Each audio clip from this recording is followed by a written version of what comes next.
Good morning बच्चों। हम लोग एटॉमिक स्ट्रक्चर पढ़ रहे थे शायद, है ना। काफी लंबा चैप्टर है बच्चों, एटॉमिक स्ट्रक्चर है ना। चलो मैं कुछ बताता चलो फिर से हम लोग, है ना। तो सबसे पहले एंगुलर मोमेंटम का फॉर्मूला NH/2 है ना।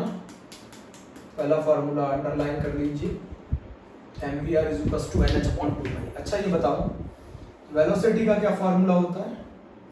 2πkZe² /nh, है ना। यही फॉर्मूला होता है ना। वेलोसिटी का एक्सप्रेशन यही है, mvr = NH/2 एंगुलर मोमेंटम का। वेलोसिटी का एक्सप्रेशन क्या है? 2πkZe² /nh। तो बताओ क्या आ जाएगा बच्चों? ये 2.818 × 10⁶ × Z/n मीटर/सेकेंड। ये वेलोसिटी है। वेलोसिटी देखा जाए तो किसके प्रोपोर्शनल है? Z/n के। सभी बच्चों को मालूम है इसका मतलब है अगर Z बढ़ाओगे, एटॉमिक नंबर बढ़ाओगे तो वेलोसिटी बढ़ेगी, अगर n बढ़ाओगे तो वेलोसिटी कम होगी। एक फॉर्मूला और लिख सकते हैं, Vm = V1 फर्स्ट ऑर्बिट में जो वेलोसिटी है डिवाइडेड बाय n। ये तो आपका वेलोसिटी का एक्सप्रेशन हो गया बच्चों, ठीक है। मान लो अगर मैं V1/V2 करता हूं तो बताओ क्या होगा? ये Z1/n1, दो इलेक्ट्रॉन की वेलोसिटी का अगर रेशियो लेता हूं तो ये आएगा Z1/n1 = Z2/n2। बोलो बच्चों ये भी ठीक है। चलो mvr = NH/2 angular momentum velocity का एक्सप्रेशन 2πkZe² /nh। कांस्टेंट्स की वैल्यू पुट करेंगे तो रिजल्ट आएगा 2.16 भी लिखते हैं × 10⁶ × Z/n मीटर/सेकेंड। तो वेलोसिटी, ये तो कांस्टेंट है, velocity is proportional to the Z/n। Z बढ़ाओगे तो वेलोसिटी बढ़ेगी, n बढ़ाओगे तो वेलोसिटी घटेगी। Vn बराबर आ जाएगा V1/n। ये तो हो गई पहली वेलोसिटी। अगर दो इलेक्ट्रॉन की वेलोसिटी का रेशियो लेता हूं तो Z1/n1 = Z2/n2, ठीक है। अब जरा बताओ रेडियस का। इलेक्ट्रॉन जिस ऑर्बिट में घूम रहा है उसकी रेडियस का एक्सप्रेशन बताओ। तो रेडियस का एक्सप्रेशन होगा, मैं याद कराऊं आपको, n² h²/4π² इसमें अगर आप कांस्टेंट की वैल्यू रख देते हो तो ये रिजल्ट आता है 0.529 × n² एंगस्ट्रॉम, है ना। ये रिजल्ट आता है ना। अच्छा सभी बच्चों को मालूम है 1 एंगस्ट्रॉम बराबर होता है 10⁻⁻10 मीटर। सभी बच्चों को मालूम है बच्चों Rn जो रेडियस है वो प्रोपोर्शनल होती है बच्चों n² Z के। रेडियस जो है इलेक्ट्रॉन की जो पर्टिकुलर ऑर्बिट में वो प्रोपोर्शनल होती है। अगर आप n बढ़ाएंगे तो रेडियस बढ़ेगी, अगर आप Z बढ़ाएंगे तो रेडियस कम हो जाएगी। नोट करो, नोट करो। तो अगर मैं दो इलेक्ट्रॉन के लिए रेडियस का रेशियो लेता हूं R1/R2 तो बताओ क्या होगा जरा। तो होगा n1² n2² दो इलेक्ट्रॉन के लिए रेडियस का रेशियो n1² n2² रेडियस का एक फॉर्मूला और लिख सकते हैं, मतलब अगर आपको रेडियस निकालनी हो nth ऑर्बिट में तो फर्स्ट ऑर्बिट की रेडियस निकालो, उसको n² से मल्टीप्लाई करो। ये रेडियस का एक्सप्रेशन हो गया। चेक कर लिया, ये रेडियस का एक्सप्रेशन हो गया। अच्छे से कर लो, बड़े आराम से, तसल्ली से।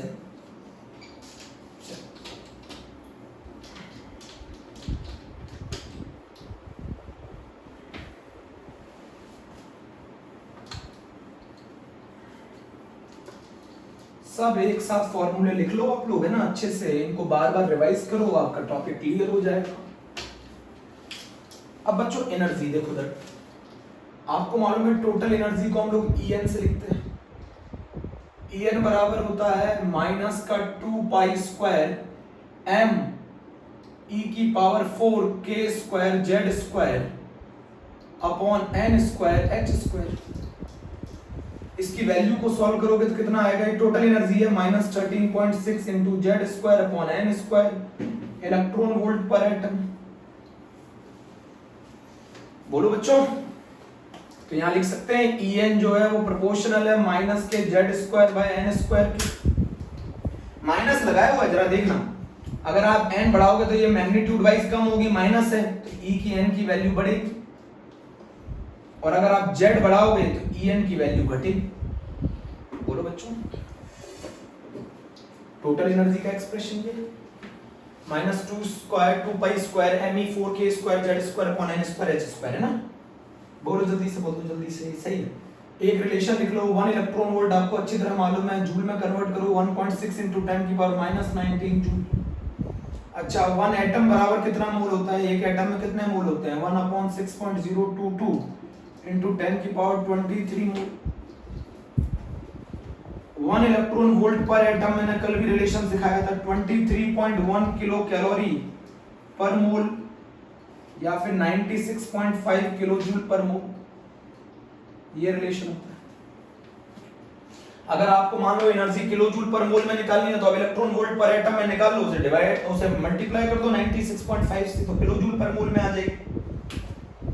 बोलो, मान लो अगर आपका फॉर्मूला एनर्जी इन ईवी है और अगर आपको वेवलेंथ निकालना है तो अब ये फॉर्मूला यूज कर सकते हैं, लैम्डा इन एंगस्ट्रॉम। याद है कि नहीं याद है, पहले पढ़ाया है ये।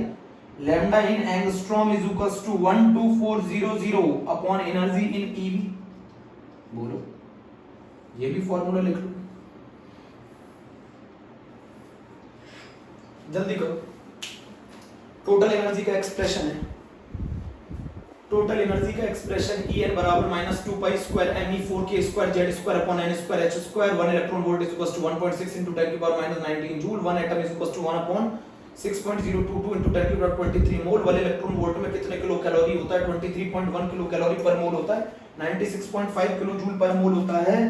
एक कैलोरी बराबर होता है बच्चों 4.18 जूल। सब यूज होगा, ये वेरी वेरी इंपॉर्टेंट है, ये एक्सप्रेशन बहुत इंपॉर्टेंट है। ये एनर्जी किसी पर्टिकुलर ऑर्बिट में अगर आपको एनर्जी निकालनी हो इलेक्ट्रॉन वोल्ट पर एटम में तो ये लगेगा, ठीक है, नोट कर लिया। चलो ठीक, सब करा रहा हूं 1 to 1 है ना। अच्छा मान लो अगर आपको एनर्जी जूल पर एटम में निकालनी है तो क्या करेंगे, इलेक्ट्रॉन वोल्ट को जूल में कन्वर्ट कर दो, तो ये रिलेशन आ जाएगा -2.18 × 10⁻18 × z square upon n square joule पर एटम। कैसे कन्वर्ट किया, 1 electron volt is equals to 1.6 × 10⁻19 joule, multiply कर दिया, आ गया।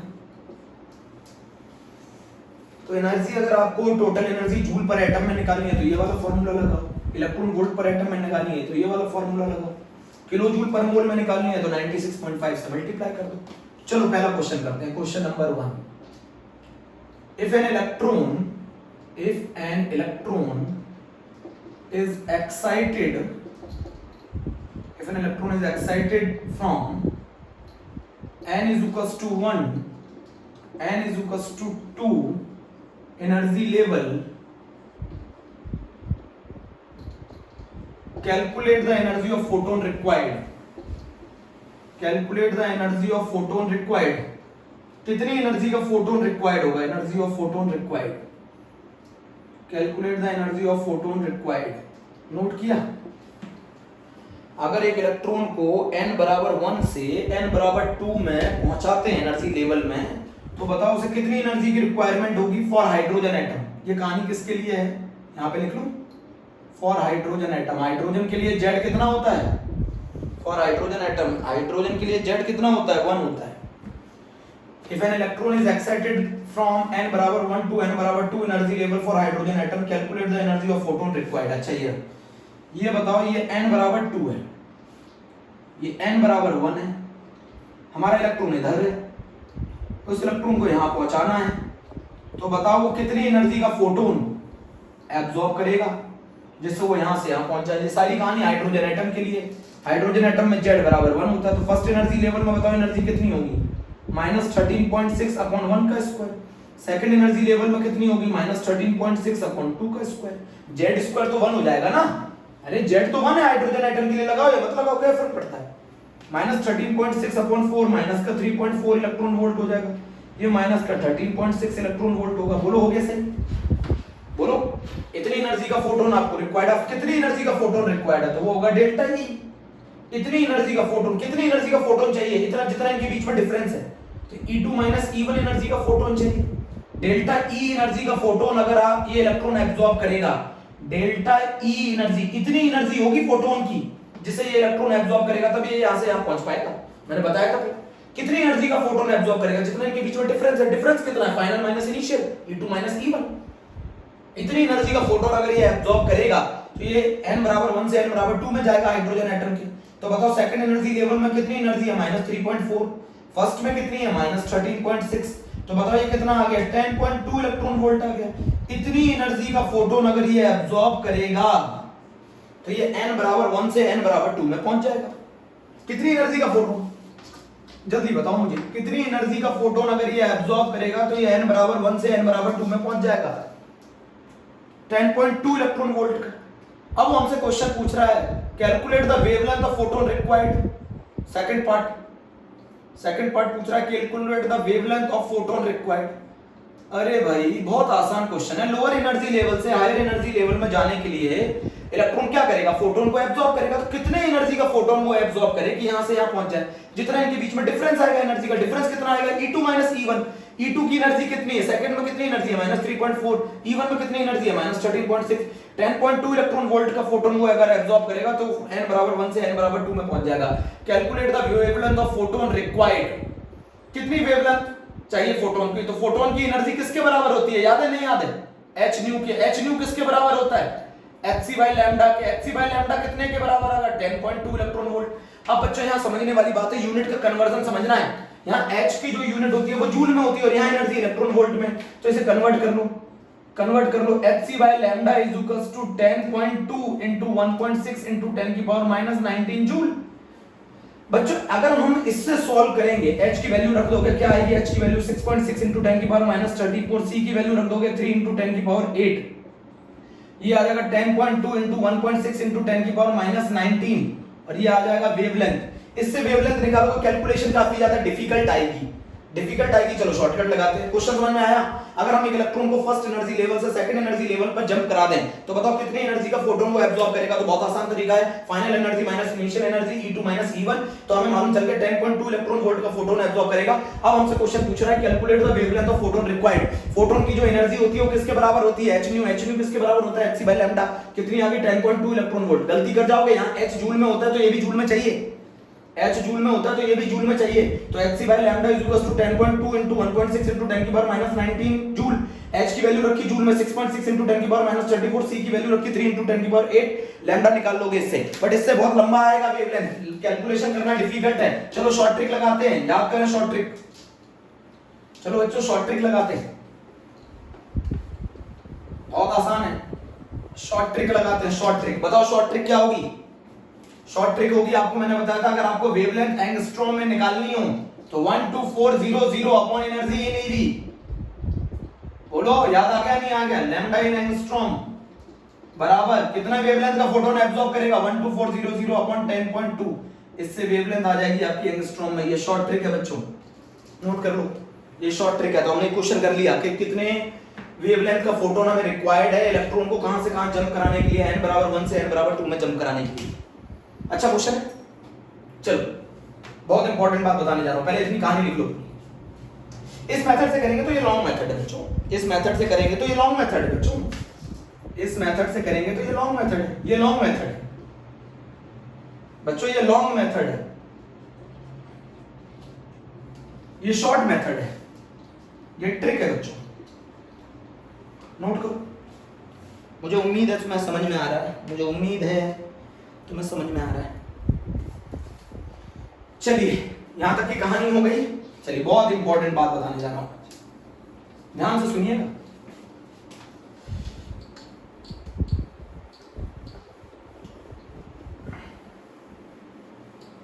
बहुत ध्यान से बच्चों, बहुत। अगर मैं एक इलेक्ट्रॉन को n1 बराबर n1 से n2 में जंप करा दूं तो बताओ वो कितनी वेवलेंथ का फोटोन एब्जॉर्ब करेगा, कितनी वेवलेंथ का फोटोन एब्जॉर्ब करेगा। चलें बच्चों आगे। अच्छा ये बताओ n1 में एनर्जी कितनी होगी, n1 में एनर्जी होगी -2π² me4 z² upon n1² upon h²। बोलो जल्दी, इसमें एनर्जी लेवल n1 है। अच्छा इसमें कितनी एनर्जी लेवल है बताओ, -2π²me4k² k स्क्वायर हो जाएगा k² z² n2 का स्क्वायर h²। तो मुझे एक चीज बताओ, कितनी एनर्जी का फोटोन एब्जॉर्ब करेगा? तो डेल्टा E जो होगा वो होगा E2 minus E1, E2 minus E1। E2 कितना है बोलो, माइनस का 2π²m k² e⁴z² minus minus plus 2π²m k² e⁴z²n1² यही तो, इतनी एनर्जी का तो फोटोन एब्जॉर्ब करेगा। जर्नल एक्सप्रेशन में लेके जा रहा हूं, बहुत इंपॉर्टेंट बात बतानी है। इतनी एनर्जी का फोटोन एब्जॉर्ब करेगा। इसको और ज्यादा सॉल्व कर लूं, यहां लिख दूं delta E = 2πm k² e⁴z² और ये बन गई कहानी 1/n1² माइनस 1/n2²। बोलो डेल्टा E बराबर क्या कर सकते हैं, एनर्जी ऑफ फोटोन क्या होता है, hc/λ = 2πm k² e⁴z² 1/n1² minus 1/n2² और नीचे h²। क्या यहां तक पहुंच गए? मुझे अभी वेवलेंथ निकालनी है फोटोन की, कितनी रिक्वायर्ड होगी, उसका एक्सप्रेशन बना रहा हूं मैं। एक और तरीका बता रहा हूं, calculate the wavelength of the photon required. Direct wavelength का एक्सप्रेशन पढ़ रहे हैं, डायरेक्ट वेवलेंथ का एक्सप्रेशन पढ़ रहे हैं, यहां तक की कहानी आ गई। अच्छा ये बताओ n1 में एनर्जी कितनी होगी, n1 रख दो, n2 में एनर्जी कितनी होगी, n2 रख दो, बाकी सारी चीजें तो फिक्स है। बोलो n1 में कितनी एनर्जी होगी, यहां n1 रख दो, n2 में कितनी एनर्जी होगी, यहां n2 रख दो। तो इलेक्ट्रॉन को यहां से यहां पहुंचने के लिए कितनी एनर्जी का फोटोन एब्जॉर्ब करना पड़ेगा, तो वो एनर्जी का जो फोटोन एब्जॉर्ब करना पड़ेगा वो E2 E1 पुट कर दिया इसमें, ये रिजल्ट निकल के आया।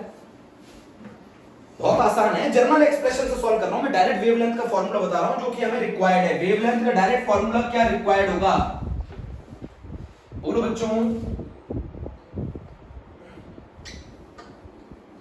n2 एनर्जी लेवल में एनर्जी कितनी होगी, n1 में एनर्जी कितनी होगी, दोनों में कितनी एनर्जी का फोटोन एब्जॉर्ब करेगा, दोनों में बराबर डिफरेंस के बराबर। अब बच्चों मैं इधर बताना चाहता हूं, तो यहां आ गया रिलेशन 1/λ =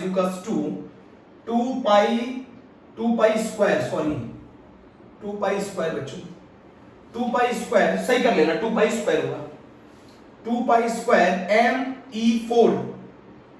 me4 k² z²h³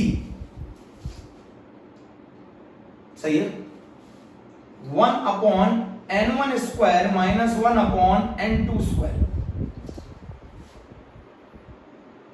बोलो बच्चों, इसी वैल्यू को हम लोग कहते हैं रिडबर्ग कांस्टेंट। याद आया नहीं आया? रिडबर्ग का फॉर्मूला पढ़ाया था, बता आप लोग पूछ रहे थे आया कैसे था ये formula, 1/λ = RH into z² 1/n1² minus 1/n2²। यही फॉर्मूला है। किसकी वैल्यू, इनकी कांस्टेंट की वैल्यू पुट कर दी, पाई की वैल्यू पुट कर दी, इलेक्ट्रॉन का मास पुट कर दिया, चार्ज पुट कर दिया, k की वैल्यू पुट कर दी, h की वैल्यू पुट कर दी, c की वैल्यू ये RH के बराबर होती है। बोलो बच्चों, तो बताओ 1/λ = RH। अब RH जानते हैं ना रिडबर्ग कांस्टेंट, रिडबर्ग कांस्टेंट की वैल्यू याद 109,678 पर सेंटीमीटर होती है, 109,678 पर सेंटीमीटर होती है। इसको याद रखने का तरीका बताऊं, 10,10,9,876 लिख लो और 8 और 6 को इंटरचेंज कर दो, ऐसे याद रख लेते हैं हम लोग। 10,9,876 लिख लो और 6 और 8 को इंटरचेंज कर दो तो आपको वैल्यू याद हो जाएगी रिडबर्ग कांस्टेंट। बोलो बच्चों, मैं एक चीज और याद कराना चाहता हूं, 1/RH की जो वैल्यू होती है वो हम लोगों ने निकाली है 912 एंगस्ट्रॉम के बराबर होती है। 1/RH की जो वैल्यू होती है वो 912 एंगस्ट्रॉम के बराबर होती है। 1/RH की जो वैल्यू होती है वो 912 एंगस्ट्रॉम के बराबर होती है।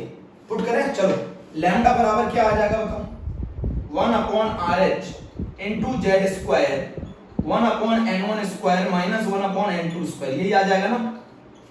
1/RH की वैल्यू रख दो तो डायरेक्ट रिलेशन आ जाएगा 912 z² 1/n1² माइनस 1/n2² और ये रिजल्ट आ जाएगा आपका एंगस्ट्रॉम में। जब इलेक्ट्रॉन एक एनर्जी लेवल से दूसरी एनर्जी लेवल में जंप करेगा तो आप डायरेक्ट वेवलेंथ निकाल सकते हैं इस फॉर्मूले से। आप चेक करो मैं कैसे लेके आया हूं, चेक करो कैसे लेके आए, पूरा पूरा चेक करो।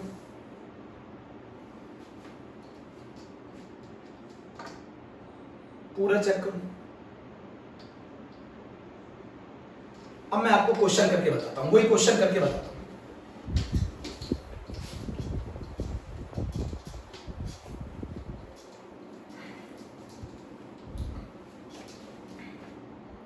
अब वही क्वेश्चन करके बताता हूं। मान लो इलेक्ट्रॉन को n1 बराबर 1 से n2 बराबर 2 तक जंप कराना हो, इलेक्ट्रॉन को जंप कराना हो तो बताओ कितने वेवलेंथ का फोटोन एब्जॉर्ब करेगा। डायरेक्ट निकाल दो, बोलो कितनी वेवलेंथ का फोटोन एब्जॉर्ब करेगा। तो lambda is equals to 912 Z hydrogen atom के लिए बात कर रहे हैं। किसके लिए बात कर रहे हैं? Hydrogen atom. हाइड्रोजन एटम के लिए जेड का क्या वैल्यू होती है? 1 का स्क्वायर। लोअर एनर्जी लेवल बताओ 1 का स्क्वायर, हायर एनर्जी लेवल बताओ 2 का स्क्वायर। तो ये आ जाएगा लैम्डा बराबर 912 अपॉन 3/4। लैम्डा बराबर आ जाएगा 912 इंटू 4/3 एंगस्ट्रॉम। डायरेक्ट रिजल्ट आ गया। ये फॉर्मूला है। अगर एक इलेक्ट्रॉन लोअर एनर्जी लेवल से हायर एनर्जी लेवल पे जंप करे तो कितनी वेवलेंथ का फोटोन वो एब्जॉर्ब करेगा, आप इस डायरेक्ट रिलेशन से निकाल सकते हैं। वरना मैंने पहले तरीका भी बताया, आप पहले एनर्जी निकाल लो, फिर एनर्जी से फिर वेवलेंथ निकाल लो, या फिर आप डायरेक्ट वेवलेंथ निकाल सकते हो इस तरीके से। मैंने आपको तरीका बताया ना, दोनों क्वेश्चन एक ही तरीके से अलग अलग तरीके से कराए। एक क्वेश्चन मैंने क्या कराया है, आप पहले एनर्जी निकाल लो ईवी में, ईवी से आप वेवलेंथ निकाल लो एंगस्ट्रॉम में, या फिर आप डायरेक्ट लगा सकते हो वेवलेंथ एंगस्ट्रॉम। इससे जो वेवलेंथ आएगी वो एंगस्ट्रॉम में है। सही लगा? थोड़ी प्रैक्टिस करनी पड़ेगी, मैंने नोट्स तो तुम लोगों को लिख के भेज दिए, ठीक है? थोड़ी प्रैक्टिस करो, अगर नहीं आएगा तो फिर अगले टर्म पे समझाएंगे, फिर से नहीं आएगा तो फिर अगले टर्म पे समझाएंगे।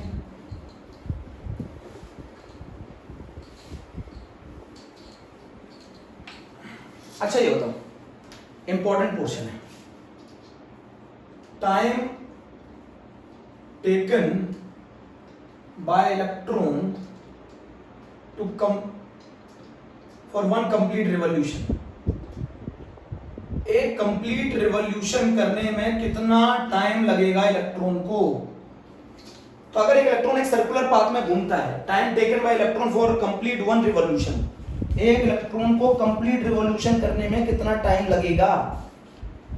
Time taken by electron for one complete revolution. तो distance travelled by the electron, कितना डिस्टेंस ट्रेवल करेगा? अगर एक इलेक्ट्रॉन सर्कुलर पाथ में घूमता है तो वो कितना डिस्टेंस ट्रेवल करेगा? 2 पाई r सर्कमफ्रेंस के बराबर। और किस वेलोसिटी से घूमता है उससे डिवाइड कर दो भाई। कितना एक चक्कर काटने में इलेक्ट्रॉन को कितना समय लगेगा? तो total distance covered by the electron divided by the velocity of the electron. अरे भैया, time taken by electron for one complete revolution, एक कंप्लीट रिवॉल्यूशन लगाने में कितना समय लगेगा इलेक्ट्रॉन को एक चक्कर काटने में? 2 पाई r अपॉन v। अच्छा, तो टाइम इज प्रोपोर्शनल। अच्छा ये बताओ, r किसके? Time is proportional to the r by v। Time is proportional to the r by v and time is proportional, r किसके प्रोपोर्शनल होता है? n square by z। v किसके proportional होता है? z by n। तो time is proportional to the n cube by z square. अगर मैं दो इलेक्ट्रॉन का टाइम का रेशियो निकालूं तो t1 upon t2 is equals to n1 cube upon z1 square, n2 cube upon z2 square.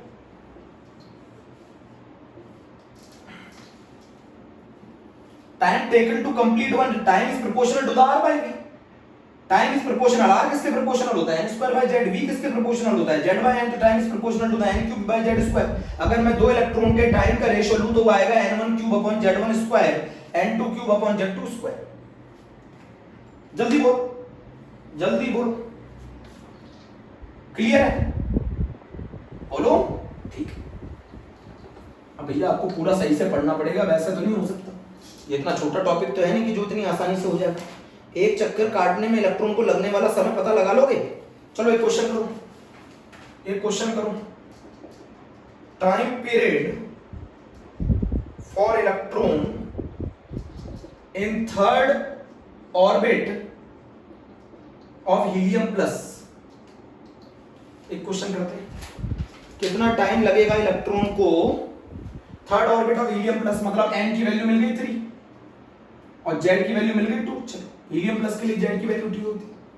Time क्या होता है बताओ, 2 पाई r अपॉन v। v किस में निकलता है, मीटर पर सेकंड में, तो r भी किस में चाहिए, मीटर में। यूनिट का ख्याल रखना। अच्छा r का क्या फॉर्मूला है, 0.529 n स्क्वायर, 3 का स्क्वायर अपॉन 2, तो 0.529 into 9 upon 2, 0.529 into n square upon z।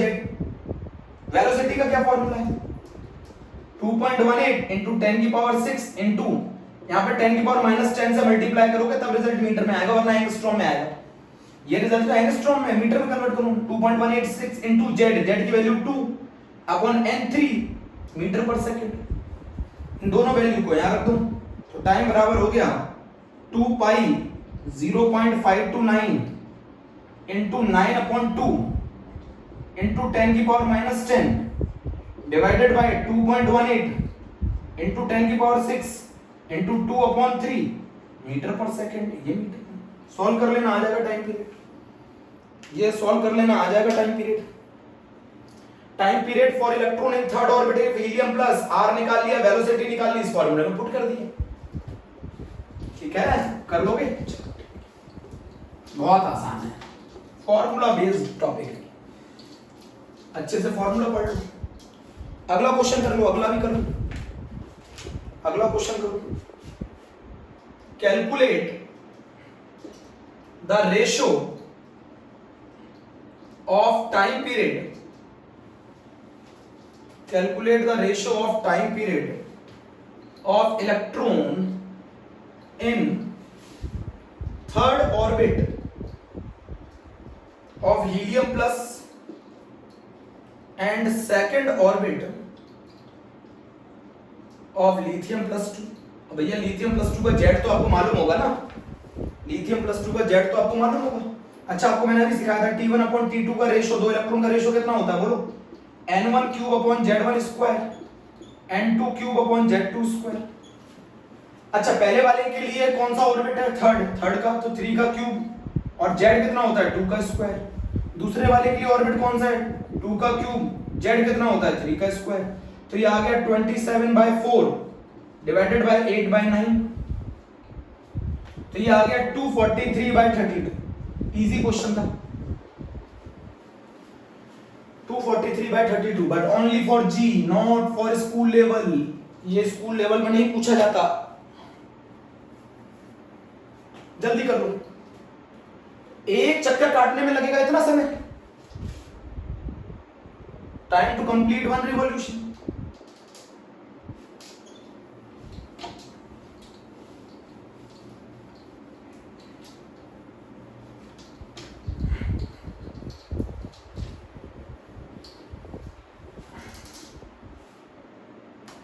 अब बच्चों, अब वो हमसे पूछ रहा है फ्रीक्वेंसी। फ्रीक्वेंसी का मालूम है, कितने चक्कर काटेगा पर सेकंड, नंबर ऑफ रिवॉल्यूशन पर सेकंड, एक सेकंड में कितने चक्कर काटेगा, हिंदी में भी लिखा हुआ है।